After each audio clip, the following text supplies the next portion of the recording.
everyone, in this video I will show you how to use Fubo TV. So basically the first thing you should do here is go to fubo.com, visit the Fubo TV website, fubo.tv, or download the Fubo TV application from your device app store.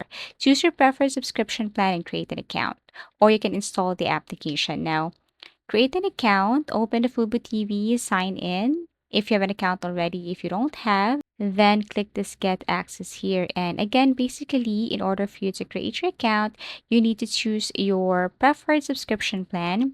You'll need to provide your email address, password, and payment information.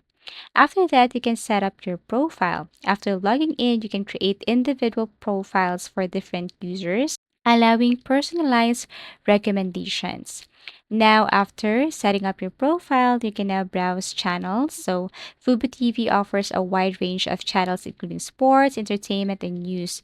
So, you can use the guide section to browse live TV or search for specific shows and channels.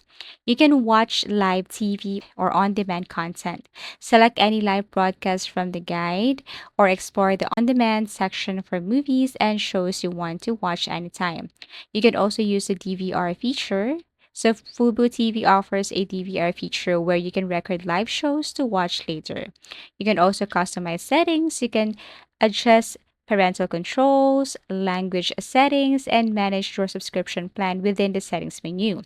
After that, you can enjoy streaming. So start streaming like TV recorded shows on any supported device. Fubo TV also allows multiple streams simultaneously depending on your plan. So that's it. Thank you for watching and see you again in our next video tutorials.